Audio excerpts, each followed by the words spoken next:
Hello दोस्तों। आज हम एक्सप्लेन करने वाले हैं इंडोनेशियन हॉरर मूवी जेनुर इरंग को, जो 2025 में रिलीज हुई एक बेहद डार्क और सुपरनेचुरल हॉरर मूवी है। ये मूवी असल में शिवडिनो यानी हजार दिन की प्रीक्वल स्टोरी है, जो साल 2023 में रिलीज हुई थी। दोनों ही मूवी अपने खौफनाक माहौल, ब्लैक मैजिक और डरावनी स्टोरी की वजह से लोगों को काफी पसंद आई है। लेकिन जनूरी रंग की कहानी में आगे बढ़ने से पहले हमें सियोडिनो के बारे में थोड़ा जानना होगा, क्योंकि इसी मूवी से इस श्रापित दुनिया की असली शुरुआत होती है। इस कहानी में हमें एक श्राप और रहस्यमय अनुष्ठान के बारे में पता चलता है, जो सिर्फ इंसान की जान नहीं लेता बल्कि धीरे धीरे उसकी आत्मा तक तोड़ देता है। तो चलिए पहले सियोडिनो की कहानी को थोड़ा समझ लें, ताकि इस प्रीक्वल के हर कनेक्शन में छिपे हुए रहस्य को आप और भी बेहतर तरीके से महसूस कर सकें।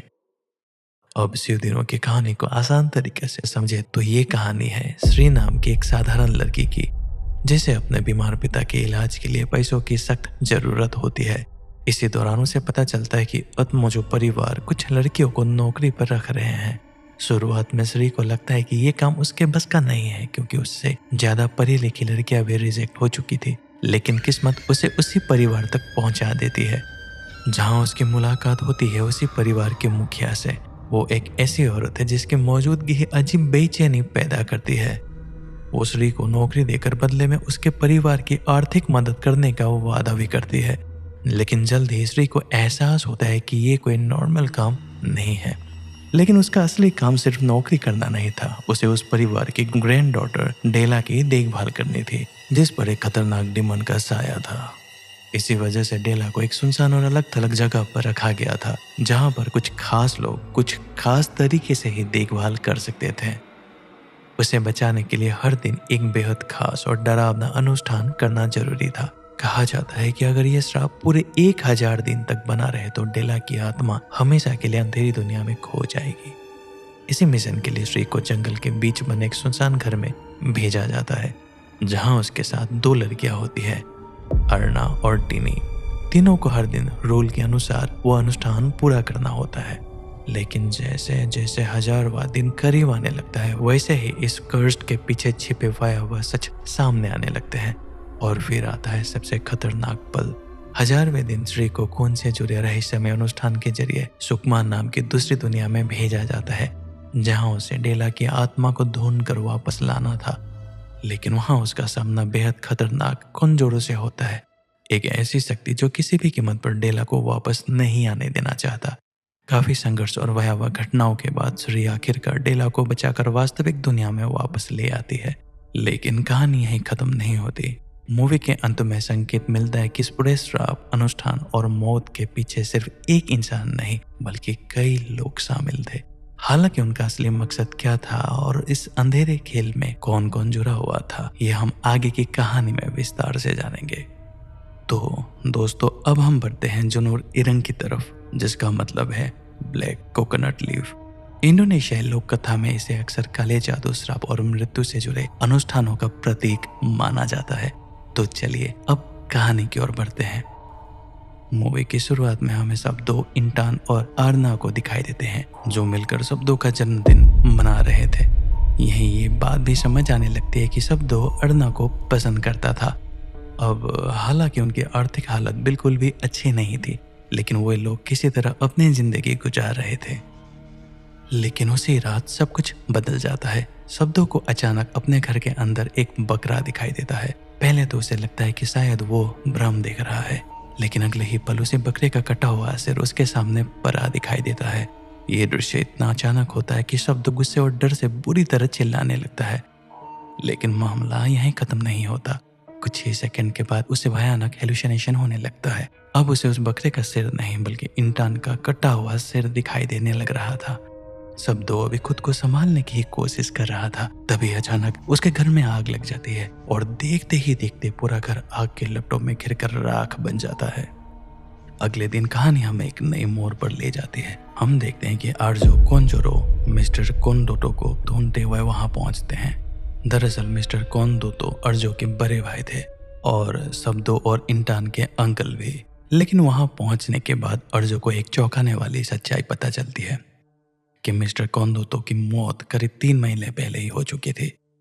अब शब्दों और इंटर्न की हालत देखकर अर्जो उन्हें अपने घर चलने की सलाह देता है। उनका कहना था कि इतने बड़े हादसे के बाद अब पूरी फैमिली को एक साथ रहना चाहिए। काफी सोच विचार करने के बाद दोनों आखिरकार उनकी बात मान लेते हैं। हालांकि इंटर्न थोड़ा असहज महसूस कर रही थी। आखिर पहली बार वो अपने पिता के परिवार के इतने करीब जा रही थी और अब तक उसके पिता ने कभी भी अपने रिश्तेदारों के बारे में खुलकर बात ही नहीं की थी। शायद यही वजह थी कि एक अनजान परिवार के बीच जाने का ख्याल उसे थोड़ा नर्वस कर रहा था। लेकिन उस वक्त उसे बिल्कुल अंदाजा नहीं था कि यह फैसला आगे चलकर उसकी जिंदगी को हमेशा के लिए बदलने वाला है। दोनों इसी बारे में बात कर रहे होते कि तभी वहां सुकीक पहुंचता है, जो अर्जो परिवार का पुराना ड्राइवर और भरोसेमंद मददगार था। वो उन्हें लेने आया था और कुछ ही देर बाद शब्दों और इंटर्न उसके साथ अर्जो के विशाल घर की तरफ रवाना हो जाते हैं। अर्जो के घर पहुंचने के बाद शब्दों और इंटर्न की मुलाकात उनकी आंटी लक्ष्मणी से होती है। घर काफी बड़ा और आलीशान था और वहाँ कई नौकर चाकर भी मौजूद थे। उन्हीं हेल्पर में से एक लीना, जिसे खास तौर पर उनकी देखभाल की जिम्मेदारी दी गई थी। थोड़ी देर बाद सभी लोग फ्रेश होकर खाने की मेज पर बैठते हैं, जहाँ धीरे धीरे बातचीत शुरू होती है। इसी दौरान पता चलता है कि घर की खराब आर्थिक हालत की वजह से इंटर्न अपनी पढ़ाई बीच में ही छोड़ चुकी थी। ये बात सुनकर अर्जो और लक्ष्मणी दोनों उनकी पढ़ाई और बाकी सभी खर्चों की जिम्मेदारी लेने की बात करते हैं। ऊपर से ये सब काफी दयालु और अपनापन से भरा हुआ लग रहा था। लेकिन इसी बीच एक बात जो लगातार अजीब महसूस हो रही थी। हम देखते हैं कि अर्जो बार बार इंटर्न को एक बेहद अलग और असहज तरीके से देख रहा था, जैसे उसके मन में कोई ऐसी बात चल रही हो जिसे वो अभी सबके सामने जाहिर नहीं करना चाहता। लेकिन उस घर का माहौल इंटर्न को शुरू से ही थोड़ा अजीब लग रहा था। शायद इसलिए वो रात में शब्दों के कमरे में उसके साथ रुकना चाहती थी। हालांकि शब्दों उसे समझाते हुए कहता है कि अब उन्हें इसी घर में रहना है, इसलिए धीरे धीरे यहाँ की आदत उसे डालनी होगी। लेकिन रात होते ही माहौल और भी डरावना हो जाता है। हम देखते हैं कि इंटर्न के कमरे में कोई अनजान शक्ति उसे खींचने की कोशिश करने लगती है। डर के मारे वो तुरंत वहां से भागकर शब्दों के कमरे की तरफ चली जाती है। लेकिन तभी कमरे के एक अंधेरे कोने में एक भयावह एंटिटी खड़ी दिखाई देती है। उसका चेहरा साफ नहीं दिखता, लेकिन उसकी मौजूदगी ये एहसास दिलाने के लिए काफी थी कि उस घर में कुछ भी नॉर्मल नहीं है। और यही वो पल था जहां से ये बात साफ होने लगती है कि उस हवेली के अंदर काफी बड़ा और खतरनाक रहस्य छुपा हुआ था, जिसका सच हमें धीरे धीरे आगे कहानी में पता चलेगा। अगले दिन इंटर्न पिछली रात की हुई अजीब घटनाओं के बारे में शब्दों से बात करने लगती है, लेकिन शब्दों से शांत करते हुए कहता है कि शायद ये सब एक नए माहौल की वजह से हो रहा है। हालांकि उनकी ये बातचीत ज्यादा देर तक जारी नहीं रह पाती, क्योंकि तभी अचानक लक्ष्मणी की तबीयत खराब हो जाती है और दोनों तुरंत उसकी मदद के लिए वहां पहुंच जाते हैं। लेकिन शायद उस घर में उस रात कुछ और भी ज्यादा भयावह होने वाला था। हम देखते हैं कि देर रात और जो शब्दों को एक खास रिचुअल में शामिल होने के लिए बुलाता है। यह अनुष्ठान कुंचोरो परिवार की पुरानी परंपरा का हिस्सा था, जहाँ एक पावरफुल एंटिटी की पूजा करते हुए एक बकरे की बलि देकर उसका खून पीना पड़ता है।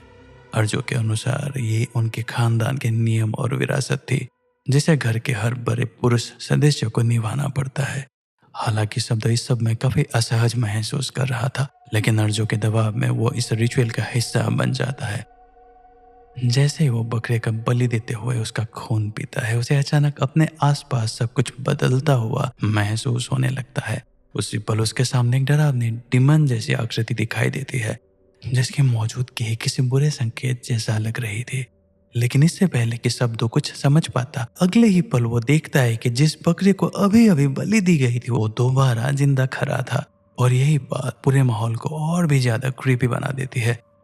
खैर, अगली सुबह शब्दों थोड़ा सामान्य होते हुए दिखाई देता है। हम मिंटन को भी उसके नए स्कूल जाने की तैयारी करते हुए देखते हैं।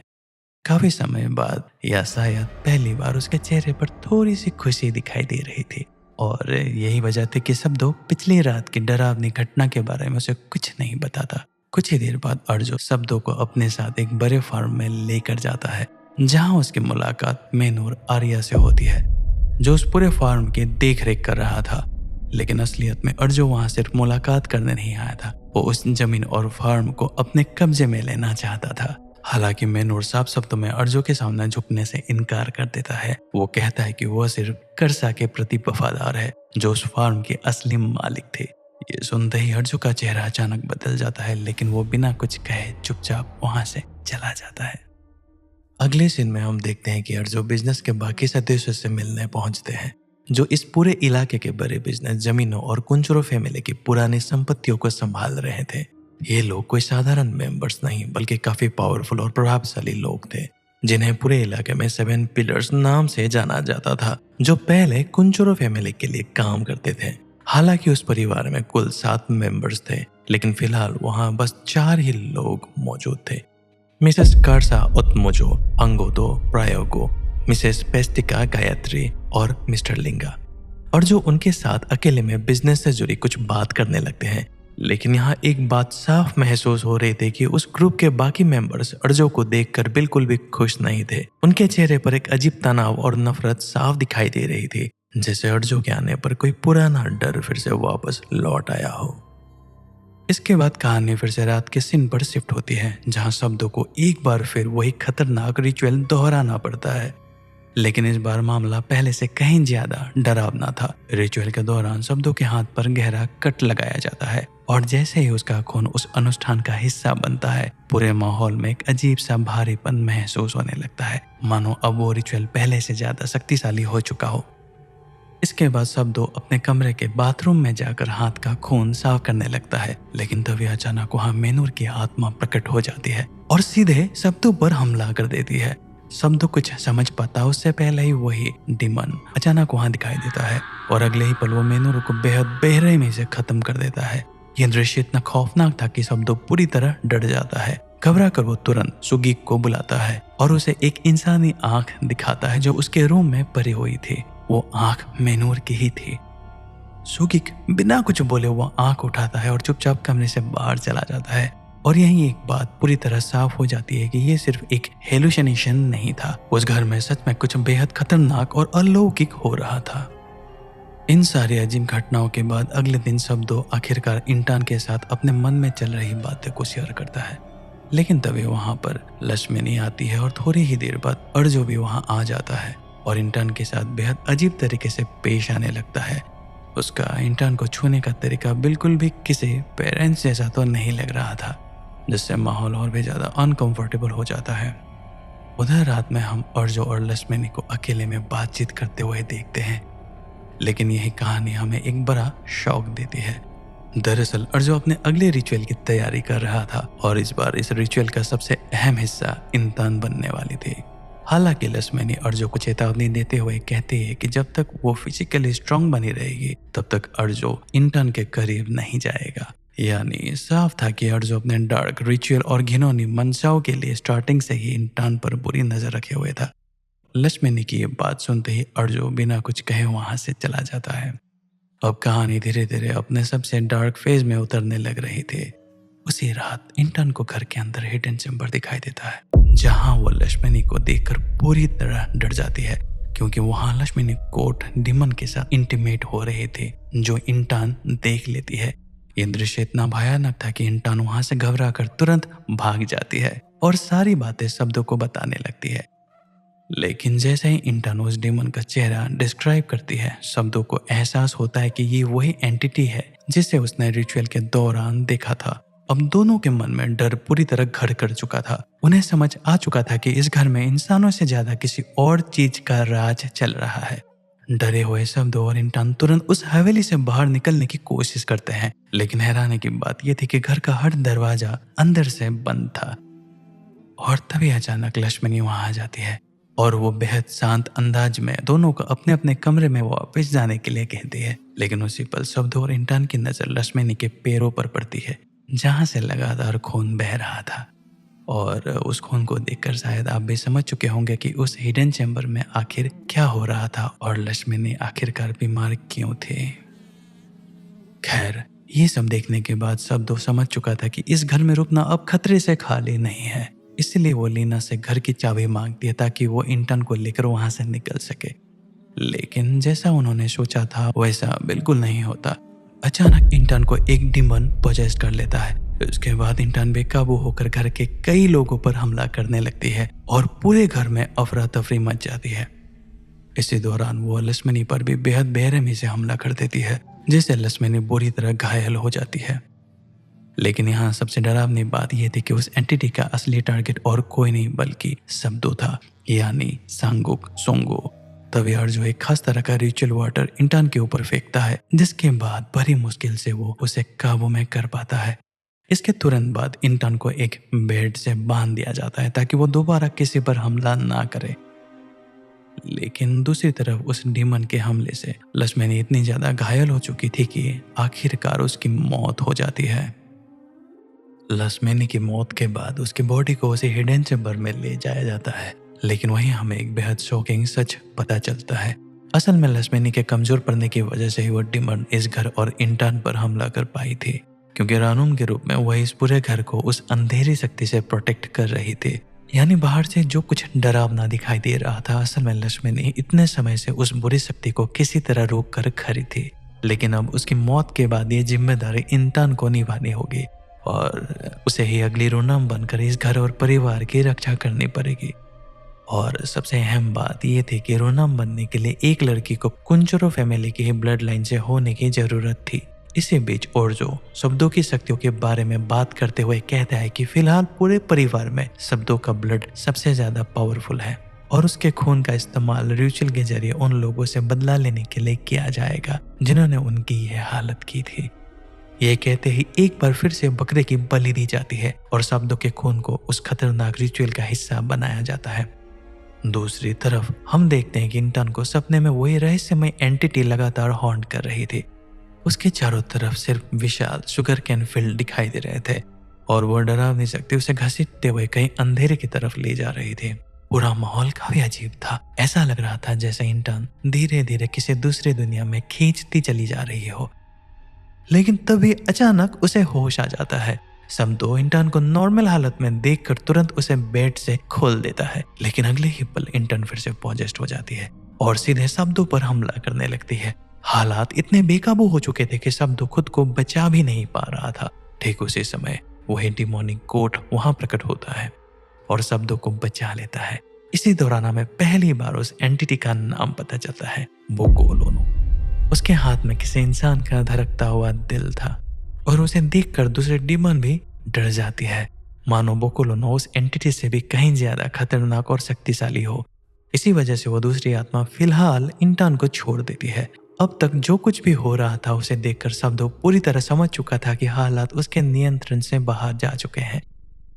तभी वहां सुगीक पहुंचता है और अब पूरी बातें देखकर सुगीक समझ चुका था कि हालात नियंत्रण से बाहर जा चुके हैं। इसलिए वो शब्दों को लेकर मिसेस कार्सा के घर पहुंचता है, क्योंकि सुगीक के मुताबिक इस समय वही एक ऐसे इंसान थे जो इस अंधेरे सिचुएशन से उन्हें बचा सकती थी। और दोस्तों, मिसेस कर्जा के पास पहुंचते ही कहानी का पहला बड़ा राज खुलता है। दरअसल सुगिक मिसेस कर्जा का ही आदमी था जो अर्जो के घर रहकर शब्दों और इंटान पर नजर रख रहा था। लेकिन सिर्फ नजर ही नहीं, वो छुपकर उन्हें इनडायरेक्ट तरीके से प्रोटेक्ट भी कर रहा था। इसके बाद कहानी का दूसरा और सबसे बड़ा खुलासा सामने आता है। शब्दों के घर में जो आग लगी थी ना, वो कोई हादसा नहीं था। दरअसल वो आग खुद अर्जो ने लगवाई थी ताकि शब्दो और इंटान के पास कोई दूसरा रास्ता ना बचे और मजबूरी में उन्हें अर्जो के घर आना पड़े, क्योंकि अर्जो का असली मनसा शुरू से ही कुछ और था। उसका सबसे बड़ा लक्ष्य था इंटान को नई रानुम बनाना। रानुम यानी एक ऐसा माध्यम जिसे इस दुनिया से परे मौजूद किसी अंधेरी शक्ति के लिए तैयार किया जाता है, जिसे हम पहले भी देख चुके हैं। लेकिन रानुम बनना इतना आसान नहीं था। उसके लिए कुछ बेहद खतरनाक और घिनौनी शर्त थी। कुंचुरो परिवार की परंपरा के अनुसार रानुम बनने के लिए उस औरत का कुंचुरो खानदान में ही शादी करना जरूरी था। और सबसे हैरानी की बात यह थी कि यह शादी उसी ब्लड लाइन के अंदर ही करवाई जाती थी। यानी ये पूरी परंपरा सदियों पुरानी एक ट्विस्टेड ब्लड रिचुअल पर आधारित थी, जहाँ खून, बलि और अंधेरे की विरासत को आगे बढ़ाया जाता था। और यही वजह थी कि अर्जो के बड़े भाई कोंदोरो कुंचुरो ने सालों पहले ये सब छोड़ दिया था।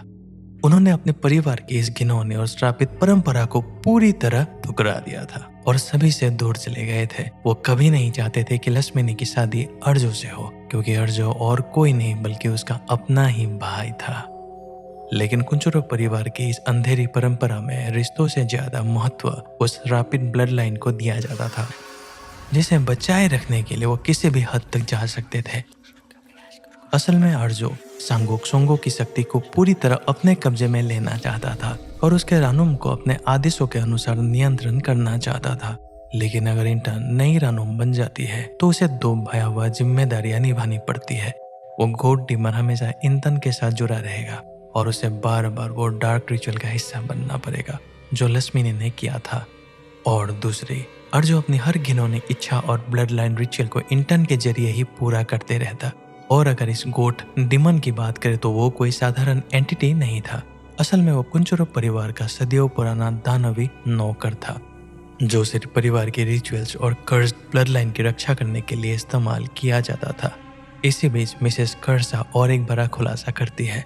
वो बताती है कि उसकी जमीन पर कब्जा करने के लिए भी उसी गोट डिमन का इस्तेमाल किया गया था और उस रिचुअल में शब्दों की शक्ति का सहारा लिया गया था। इतना ही नहीं, शब्दों ने जिस दिल को बोकुलोनो के हाथ में देखा था वो असल में मिसेस कर्सा के नौकर सुचिका था। गोट डिमन ने गलती से उसे मार डाला था और शायद यही गलती थी जिसने कर्सा के पूरे परिवार की जान बचा ली थी। अब इस बड़बड़े कर्ज को रोकने का सिर्फ एक ही तरीका बचा था, जेनोर इरंग कर्ज का यूज करना। जेनोर इरंग एक बेहद खतरनाक और शक्तिशाली कर्ज जिसे कुंचुरो परिवार में सिर्फ ये एक ही बार इस्तेमाल किया जा सकता था। लेकिन इस रिचुअल को एक्टिवेट करने के लिए परिवार के सभी सदस्यों की मंजूरी जरूरी थी, यानी बिना पूरे सहमति के ये रिचुअल कभी पूरा नहीं हो सकता था। अब ये सब सुनने के बाद शब्दो तुरंत वहां से निकल जाता है, क्योंकि अब उसका एक ही लक्ष्य था, किसी भी हालत में इंसान को बचाना। और कर्सा की सारी बातें शब्दो इग्नोर कर देता है। लेकिन जब वो घर पहुंचता है तो देखता है कि अर्जो इंटन से शादी करने के लिए पूरी तैयारी कर चुका था। ये देखकर शब्दो तुरंत इंटन को वहां से ले जाने की कोशिश करता है। लेकिन तभी अर्जो एक और खतरनाक सच रिवील करता है। वो कहता है कि लक्ष्मणी का मौत किसी एंटिटी से नहीं बल्कि उसने खुद लिया था, क्योंकि इंटन से शादी करके वो एक नया सांगोक सोंगो पैदा करना चाहता था जो इंटन के वूम से जन्म लेता। ये सुनते ही शब्दों और अर्जो के बीच भयानक लड़ाई शुरू हो जाती है, लेकिन आखिरकार अर्जो शब्दों को हरा देता है और उसे उसी रिचुअल रूम में कैद कर देता है। और दूसरी तरफ हम देखते हैं कि गायत्री मिसेस कर्जा जनूर इरंग रिचुअल के बारे में बात कर रही थी। उनके मुताबिक अगर ये रिचुअल एक बार एक्टिवेट होने के बाद किसी भी सदस्य ने रिजेक्ट कर दिया तो वही कर्ज पलट कर पूरे परिवार पर टूट पड़ेगा और सबको खत्म कर देगा। लेकिन इतना बड़ा खतरा होने के बावजूद गायत्री आखिरकार अपना ब्लड देकर उस रिचुअल को मंजूरी दे देती है। और इस कर्ज को शुरू करने के लिए कम से कम 5 पिलर के ब्लड की जरूरत थी, इसलिए रिचुअल के दौरान एक एक करके परिवार के हर सदस्य से खून लिया जाता है।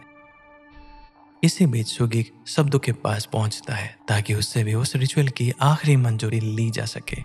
शब्दों समझ चुका था कि यही आखिरी तरीका है जिससे इंसान को बचाया जा सकता है, और अपनी बहन को बचाने के लिए वो अपना ब्लड देकर उस रिचुअल को परमिशन दे देता है। उसी समय इंसान को भी होश आने लगता है, लेकिन तभी वही गोड डिमन उसके करीब आने लगता है। लेकिन ठीक उसी वक्त शब्दों किसी तरह खुद को आजाद करते हुए उस डिमन को रोक लेता है। अब बोकोलोनो का नया मास्टर शब्दों बन चुका था, इसलिए चाहकर भी वो गोड डिमन उसकी बात टाल नहीं पाता और आखिरकार इंसान को छोड़ देता है। इन बिटवीन जुनार इरंग कर्ज अब अपना असर दिखाना शुरू कर चुका था। शादी में मौजूद जितने भी कल्ट मेंबर्स और फैमिली फॉलोअर्स थे वो एक एक करके खुद को मारने लगते हैं।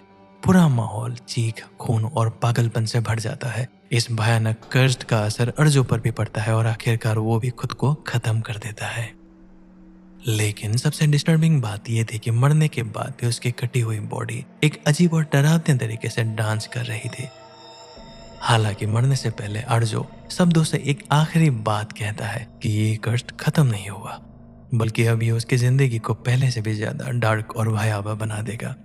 खैर, किसी तरह शब्दों और इंसान उस श्रापित घर से बाहर निकलने में कामयाब हो जाते हैं, लेकिन बाहर आने के बाद भी सब कुछ खत्म नहीं होता। क्योंकि अब वो कर्स्ड इंटर्न को भी धीरे धीरे प्रभावित करने लगता है। और दोस्तों, यही कहानी का सबसे बड़ा ट्विस्ट सामने आता है।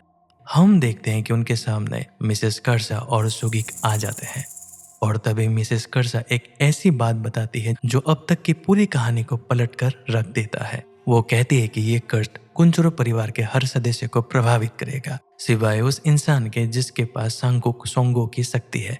और तभी हम डीमन संगारतुरी को देखते हैं, वही अंधेरी शक्ति जिसे खुद मिसेस कर्सा ने इंटर्न पर कब्जा करने के लिए भेजा था, जो एक बेहद आक्रामक डीमन है।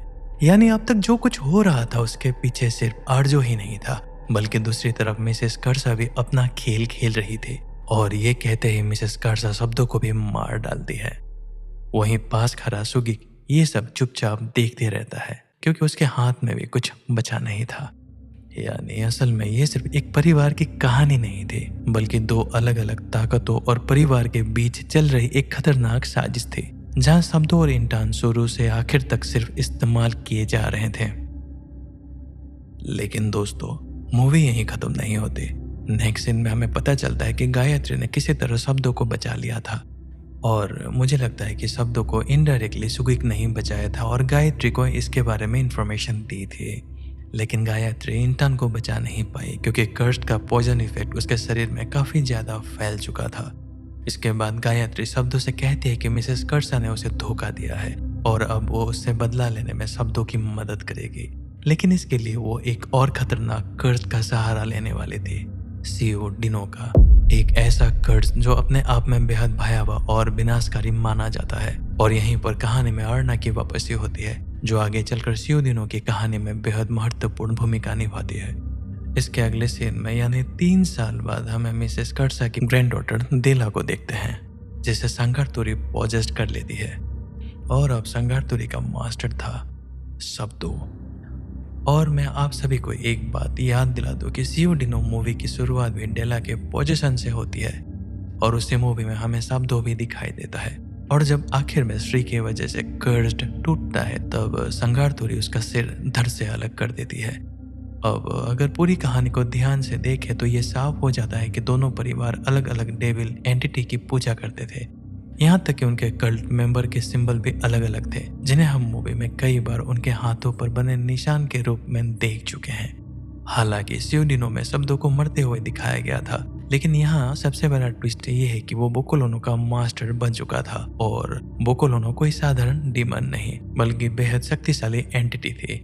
यही वजह है कि आने वाले पार्ट में शायद शब्दों की वापसी भी दिखाई जा सकती है, क्योंकि गायत्री अभी जिंदा है और संभव है कि फिर से शब्दों की मदद करके मिसेस कर्सा और बाकी लोगों से रिवेंज लेने की कोशिश करें। इसके अलावा एक अहम बात, इस मूवी में अर्जो का सिर कटने के बाद भी उसका वो अजीब रिचुअल डांस करना यह संकेत देता है कि शायद उसकी प्लानिंग सिर्फ यहीं तक सीमित नहीं थी। हो सकता है अर्जो को पहले ही पता हो कि उसके दुश्मनों के पास एक और भी ज्यादा पावरफुल कर्स्ड मौजूद है, और शायद उसने मरने से पहले भी कोई बड़ा खेल तैयार कर रखा हो।